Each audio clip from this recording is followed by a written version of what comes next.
మంత్రి నారా లోకేష్ పశ్చిమ బెంగాల్ సీఎం సువేందు అధికారితో భేటీ అయ్యారు. సందర్భంగా బెంగాల్లో టీటీడీ ఆలయ నిర్మాణం కోసం తగిన స్థలాన్ని కూడా కేటాయించాలంటూ కూడా మంత్రి లోకేష్ కోరారు. అలాగే ఆంధ్రప్రదేశ్ ప్రభుత్వం అమలు చేసినటువంటి సరికొత్త పారిశ్రామిక అలాగే డిజిటల్ విధానాలను కూడా నారా లోకేష్ వివరించారు. రాష్ట్రంలో పెట్టుబడులను ఆకర్షించేందుకు అమలు చేసినటువంటి స్పీడ్ ఆఫ్ డూయింగ్ బిజినెస్ విధానంపై కూడా సువేందు అధికారికి ప్రత్యేకంగా ఆసక్తి కనబర్చి వివరాలు అడిగి తెలుసుకున్నారు.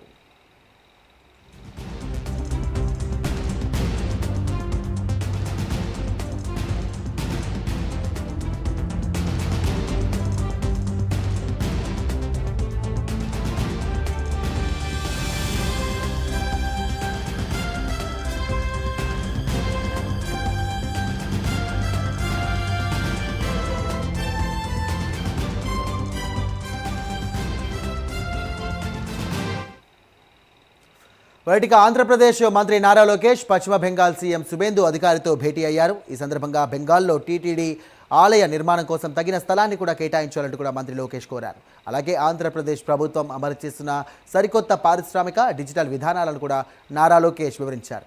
రాష్ట్రంలో పెట్టుబడులను ఆకర్షించేందుకు అమలు చేసిన స్పీడ్ ఆఫ్ డూయింగ్ బిజినెస్ విధానంపై సువేందు అధికారి ప్రత్యేక ఆసక్తి కనబర్చి వివరాలను అడిగి తెలుసుకున్నారు.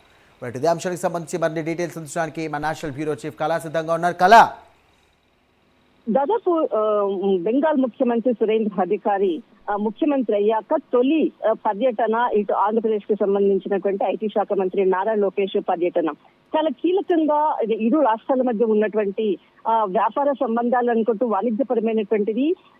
దాదాపు ఎక్కువ మంది కూడా తెలుగు వాళ్ళు ఉండేటటువంటి రాష్ట్రం కూడా పశ్చిమ బెంగాల్ రాష్ట్రము. చాలా కీలకంగా ఎన్నికల్లో తెలుగు వాళ్ళ ఓటు హక్కు అన్నది కూడా చాలా ముఖ్యమైనటువంటిది. ఇలాంటి లక్షల్లో ఉండేటటువంటిది దాదాపు కొన్ని సంవత్సరాలుగా అక్కడ ఎస్టాబ్లిష్ అయినటువంటి తెలుగు వాళ్ళ కొరకు ప్రత్యేకంగా కూడా అంటే తిరుపతి దర్శనానికి కూడా అంత దూరం వచ్చేటట్టు దర్శనం చేసుకునేటటువంటి తెలుగు వాళ్ళు ఎంతో మంది ఉన్నారు, వేల మంది ఉన్నారు. ఇక్కడ ప్రత్యేకంగా ఒక కొంత స్థలాన్ని టీటీడీకి అంటే టీటీడీ ఆలయ నిర్మాణం కొరకు కేటాయిస్తే ఇక్కడ ఒక టీటీడీకి సంబంధించినటువంటి వెంకటేశ్వర స్వామి దేవాలయాన్ని నిర్మించేందుకు కూడా ప్రభుత్వం ఎప్పుడు కూడా ముందుంటుంది అన్నటువంటిది ఈ కోరగా సీఎం కి సురేంద్ర అధికారికి దాదాపు దీనిపై కూడా సానుకూలంగా స్పందించారు అన్నటువంటిది చాలా కీలకంగా అందుతున్నటువంటి సమాచారం. మరొకటి ఇరు రాష్ట్రాల మధ్య కూడా ఎక్కువగా కూడా దాదాపు ఇక్కడ అంటే ఇరు రాష్ట్రాల మధ్య ప్రతిరోజు కూడా కొన్ని వందల ట్రక్స్ నుంచి కూడా ఇటు చేపలకు సంబంధించింది అనుకోవచ్చు, మత్స్య సంపద కొరకు ఎక్కువగా వ్యాపారం జరిగేది ఎక్కువగా ఆంధ్రప్రదేశ్ నుంచే అన్నది మాత్రం చాలా కీలకంగా. అంటే దాదాపు ఇన్ని రోజుల నుంచి కూడా దీనిపై ఆధారపడినటువంటిది. దీనికి సంబంధించినటువంటి రేటు చాలా మటుకు కూడా చేపలకు సంబంధించినటువంటిది కూడా రేట్లు కూడా దాదాపు చాలా తక్కువగా ఉన్నాయన్నటువంటిది కొన్ని సంవత్సరాల నుంచి కూడా చెప్తుంది. దీనికి సంబంధించింది కూడా కీలకమైనటువంటి కూడా ఇరు రాష్ట్రాల మధ్య కూడా ఒక ప్రత్యేకమైనటువంటి సమావేశం నిర్వహించి దీంట్లో ఉండేటటువంటి లాభ నష్టాలను అనుకోవచ్చు, దీనికి సంబంధించినటువంటి వ్యాపారాన్ని వృద్ధి చేసే విధంగా కూడా ఇరు రాష్ట్రాల మధ్య కీలకమైనటువంటి సమావేశం జరిగింది.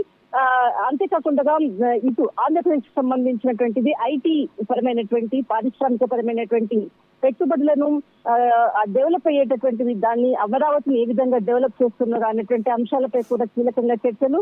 అదే విధంగా పశ్చిమ బెంగాల్ ని కూడా ముందుకు తీసుకెళ్లే విధంగా ఇప్పుడు ఉండేటటువంటి ఏదైతే పారిశ్రామిక విధానానికి సంబంధించినటువంటిది స్పీడ్ ఆఫ్ డూయింగ్ బిజినెస్ విధానం గురించి అడిగి ప్రత్యేకంగా తెలుసుకుని దానిని కూడా బెంగాల్లో ఇంప్లిమెంటేషన్ చేసే విధంగా కూడా ఇటు బెంగాల్ సీఎం సురేంద్ర అధికారికి పలు అంశాలపై కూడా చాలా ఆసక్తికరంగా ఇటు చాలా కీలకమైనటువంటి భేటీ జరిగింది అన్నటువంటిది ఇటు బెంగాల్ సీఎం చెప్పినటువంటి ఇటు సురేంద్ర అధికారి నారా లోకేష్ మధ్య జరిగినటువంటి మొట్టమొదటి భేటీ. దాదాపు ఇరు రాష్ట్రాల మధ్య ఎక్కువగా కూడా వాణిజ్యపరమైనటువంటి ఆర్థికపరమైనటువంటి అంశాలపై ఎక్కువగా కీలకంగా చర్చలు జరిగాయి అన్నదే ప్రధానమైనటువంటి సమావేశం. రైట్, థ్యాంక్ యూ కళా.